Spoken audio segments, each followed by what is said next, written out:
он никогда не унывал. И в этих трудных ситуациях имеет надежду. Исаия, испытавший отвержение в тяжелых условиях, когда от Израиля остался только Корев, надеялся и смотрел на отросток от корня, который дал ветви с плодами.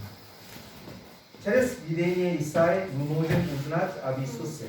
Мы можем узнать о рождении Мессии, его характере и о его личности в целом. Через сегодняшнее слово я желаю вам узнать об отрасли надежды, которая произошла от корня. Итак, встретиться с Иисусом, который произошел из корня Иосифа. Первый. Мессия произошел от корня Иосифа. Первый стих. И произойдет отрасль от корня Иосифа, и ветвь произрастет от корня его.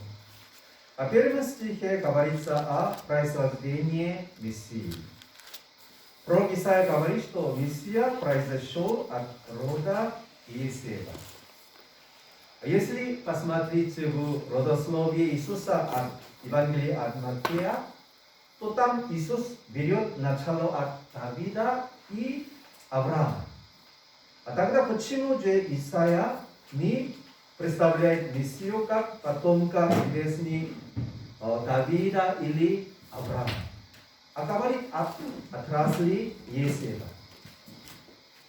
Здесь есть глубокий смысл. Кто такой Иосиф? Иосиф был простым сельским пастухом из Вифлеема.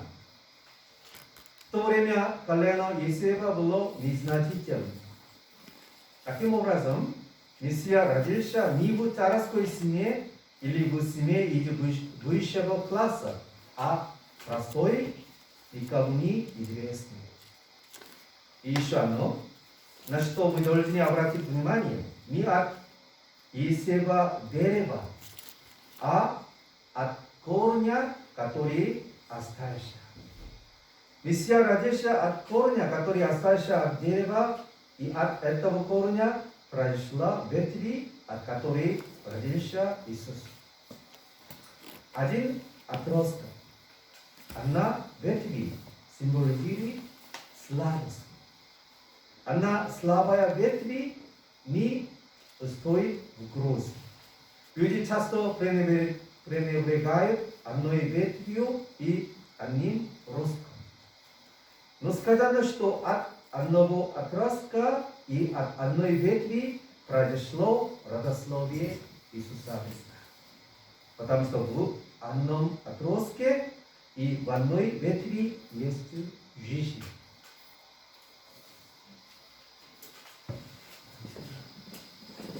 Во второй книге Царства, в 7 главе, говорится о завете Давида с Богом.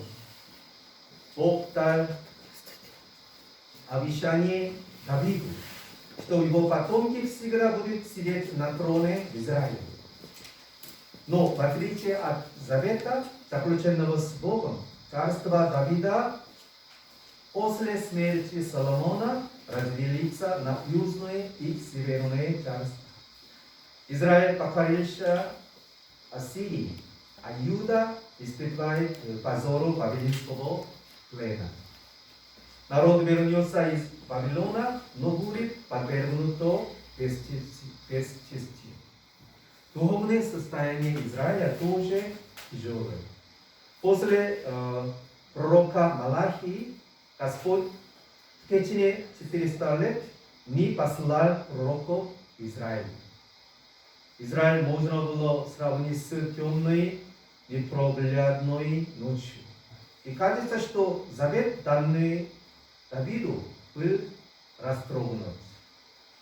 Но Бог не забыл о завете с Давидом. Бог время от времени сохранял потомков Давида и охранял их. И в назначенное время он послал из потомков Давида Мессию. Иисус родился в Вертефе постоянного двора. Иисус родился в небольшой городке Вифлееме, родился в Назарете в нищете и унижении.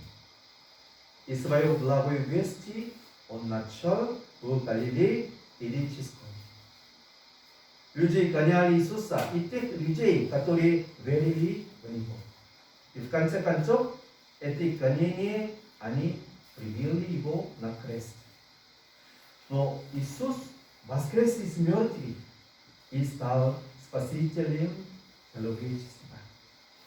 Все люди преклоняли пред ним колени, вознесли ему хвалу и аплодисменты. Пророк Исаия в своей книге 10 стих 33. Вот Господь Саваоф страшную силою сорвет ветви дерев, и величающийся ростом будет срубленный, высокий, поверженный на землю. И посечет чашу леса железом, и Ливан падет от всемогущего. В Ассирии можно много сильных и густых лесов. Но в конце концов их настигает суд Божий, и тоже вырубают под корень. В результате из слабого отростка вырастает ветви, из которой родится царь царей. Мирскими глазами история кажется великолепной. Но в мирской стране нет жизни, и через некоторое время эти страны исчезают. Могущественные государства, которые покоряли мир, Ассирия, Вавилон или Рим, Греция, Монголия, их могущество исчезло как дым. Сейчас на мировой арене Америка, Китай, Россия все сверхдержавы тоже не вечны. Во второй главе Писания от Луки сравнивается великолепный кесарь Август Иисус, рожденный в яслях на конюшне. На самом деле их нельзя даже было сравнить. Тем не менее, после разрушения Римской империи не осталось и следа от кесаря Августа в истории. А Иисус, рожденный в яслях, стал Мессией всего человечества, царем царей. Итак, отросток, вышедший из корня, обязательно вырастет. Это мы можем увидеть. Во время пророка Исаия все преклонялись и Баалу. Баал – это языческий бог. Но Господь оставил 7000 человек, которые не преклонились перед Баалом. И этот остаток есть точно и сегодня. Точно остающийся корень. Из этого корня точно вырастет отрасток. Бог обязательно через маленькие ростки надежды будут благоприятствовать и во Владивостоке, и потом при море, и по всей России. Я желаю, чтобы мы с вами имели эту уверенность. Второй Дух Господень пребывает на нем. Второй стих. И почет на нем Дух Господень, Дух премудрости и разума, Дух совета и крепости, Дух ведения и благочестия. Потому что Дух Господень почил на Иисусе, чтобы Он стал царем Царства Божьего. Когда Иисус принял крещение в Иордане, небеса раскрылись, и над головой Иисуса появился Дух Господень в виде голубя. И был слышен голос небеса. И глаз небес глаголющий, есть Сын мой возлюбленный, в котором мое благоволение. Иисус был зачат Святым Духом. На нем Он получил помазание Святого Духа. На нем положил печать Святым Духом. Одежды Духа Святого. Он был исполнен Святым Духом. Он был ведим Духом Святым. И посвятил себя к крест Святым Духом, и Он был воскрешен из мертвых Святым Духом. То есть Иисус, приняв помазание Святого Духа, получил назначение как Мессия, был наполнен Духом Господом. И помазание Господа Бога, мудрости и понимания. Здесь чему мы можем научиться? Иисус есть Сын Божий. Прежде чем начать свое служение в теле человеческом, Он был исполнен Духа Святого. Только так Он мог исполнить свое служение. Если Иисус, Сын Божий, был вооружен Духом Святым, а мы простые люди, что мы должны делать? Мы должны преисполниться Духом Святым и выполнить Его служение. Генриетта Мейс говорила так: без исполнения Святым Духом никакой христианин не сможет выполнить свое служение или евангелизацию. Только Дух Святой является единственной силой для этого. Еще известный Эндрю Мори тоже так считает, что христиане должны искать Святого Духа всем сердцем своим.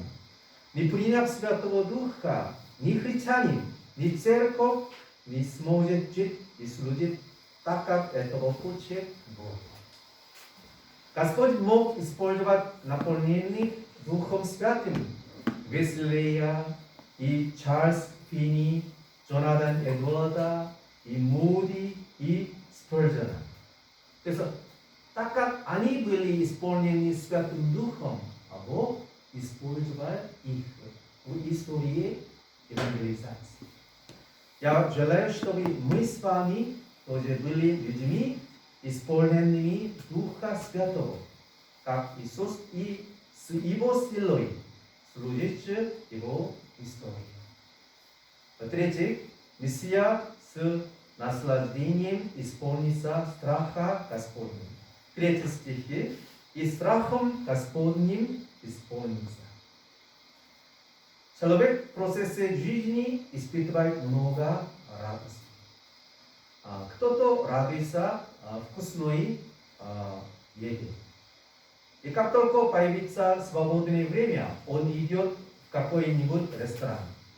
Кто-то любит спорт. Он никогда не пропускает соревнования высшей лиги по бейсболу. Некоторые люди выполняют с наслаждением свою работу, а некоторые люди зациклены зарабатывать много денег, а другие направлены на получение новых знаний. А кто-то хочет получить признание и похвалу других. Иные получают удовлетворение от новейших видео и фильмов. Но эти все мирские радости. Но в слове говорится не о мирской, а духовной радости. Если посмотреть на английском переводе, то это переводится как восторг. И в Библии сказано, что Бог для человека создал сад и назвал его Эдем. Вы знаете, что такое Эдем? Значение Эдем. Слово Эдем – это тоже смысл восторг. Это великая радость. Если посмотреть на языке оригинала, то там говорится испытывать радости от служения Господу и ощущать эту радость обонянием. То есть это носом выдыхать. Выдыхать носом означает не просто ощущать запах носом, а испытывать аромат. Друзья, вы когда-нибудь выдыхали приятный запах свежего молотого кофе?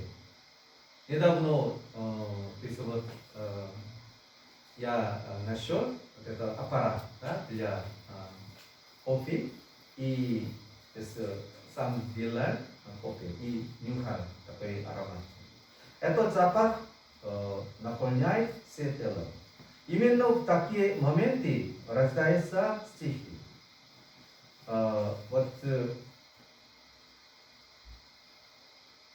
Один поэт так выразил: пишешь стих там, где наполнено ароматом кофе.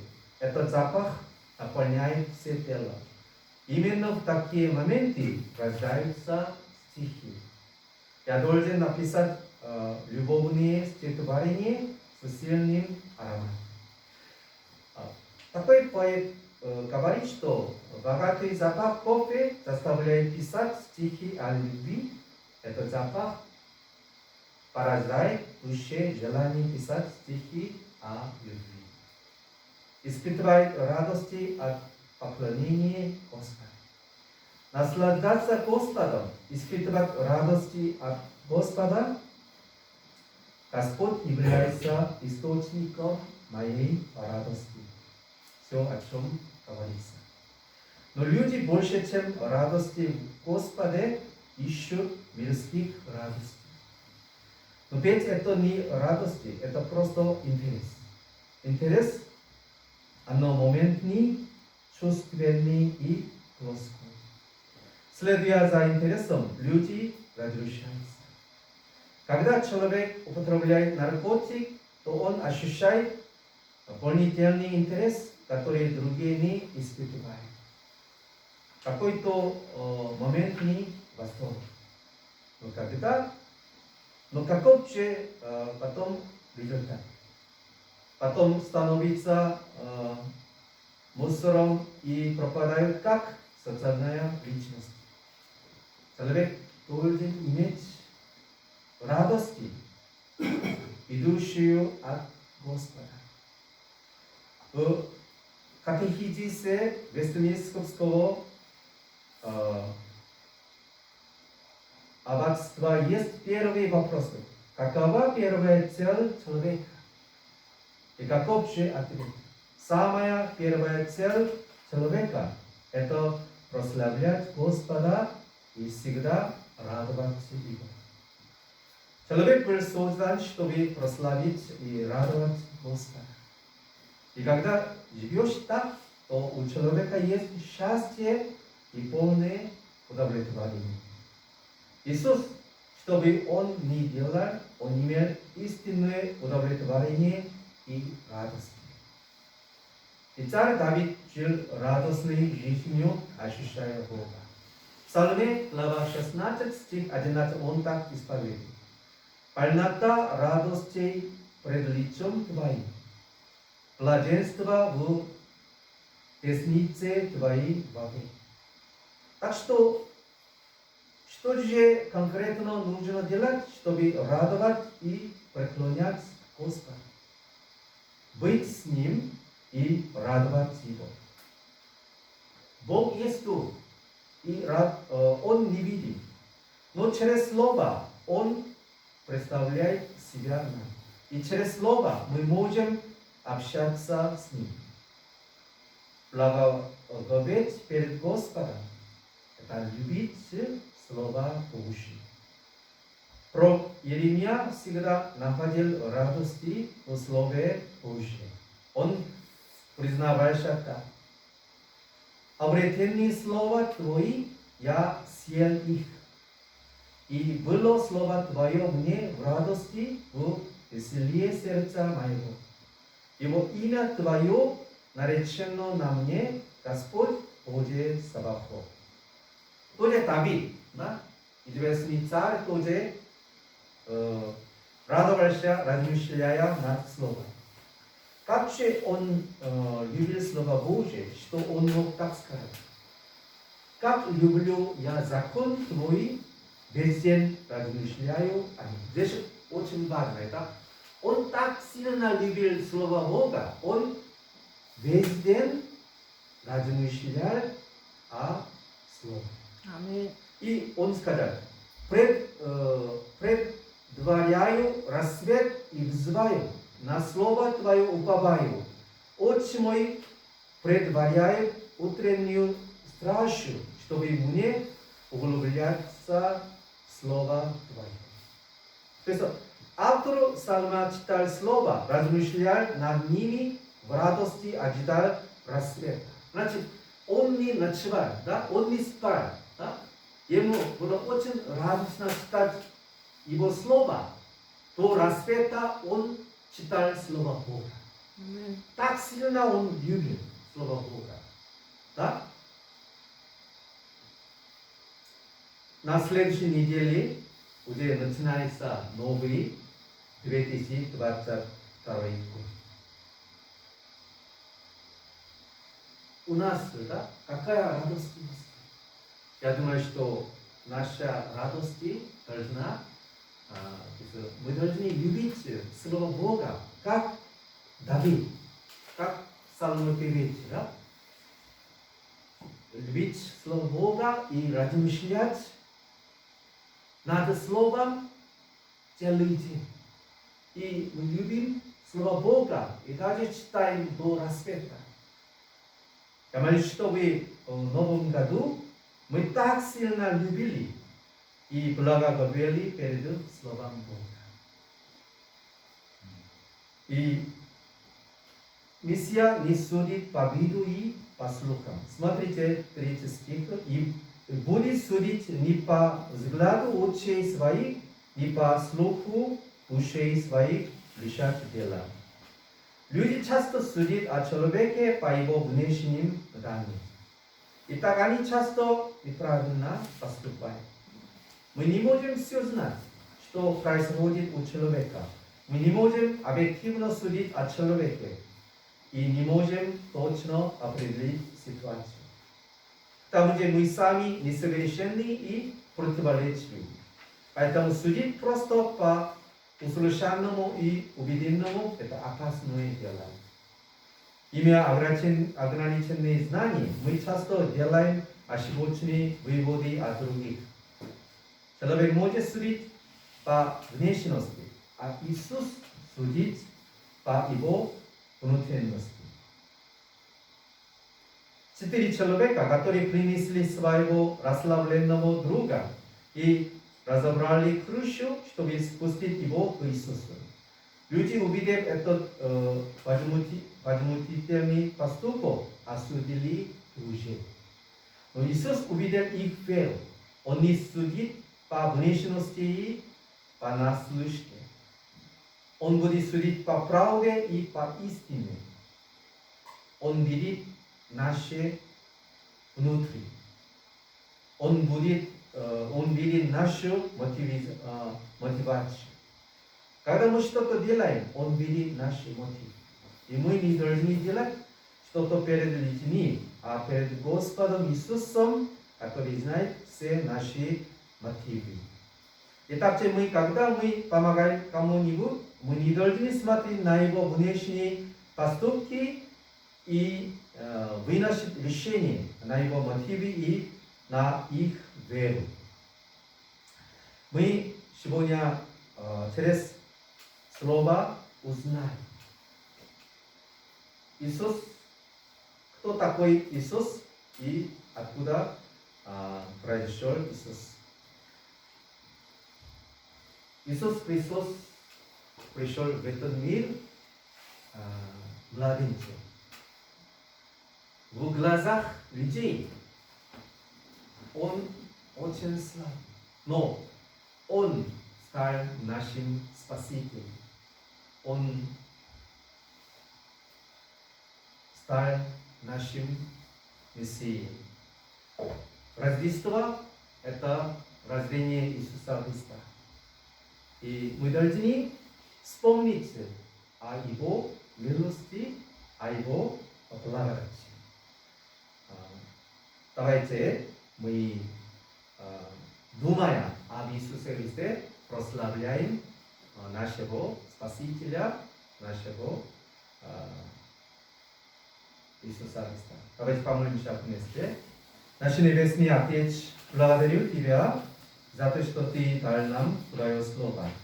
Господь, помоги нам, как Иисус Христос исполнится Святым Духом, и также с помощью Святого Духа служили Тебе и выполнили нашу миссию.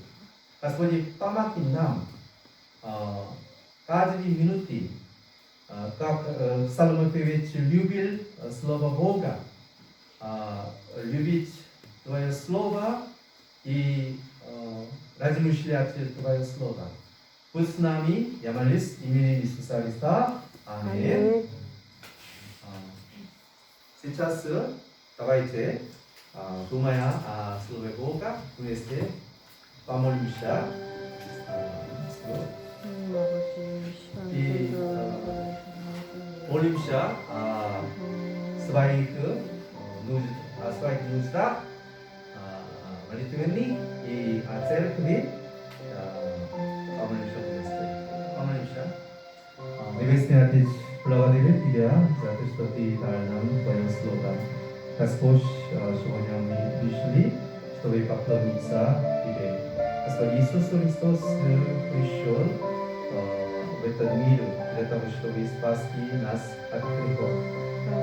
Господь, Он пришел от корней и слева. Господь, Он стал нашим Спасителем. Господи, на Рождество помоги нам вспомнить о Твоей милости, о Твоей благодати. Господи, сегодня у нас будет мероприятие для того, чтобы прославить Тебя. Господи, благослови это мероприятие. Дай нам радости, помоги нам радоваться перед Тобой. Господи, будь с нами. Я молюсь в имени Иисуса Христа. Аминь. С молитвой благословения мы закончим благословение. Да пребудет благодать нашего Господа Иисуса Христа, великая любовь Бога Отца и общение Святого Духа во веки веков. Аминь. Аминь. Будьте благословенны. Приветствуйте друг друга. Я хочу представлять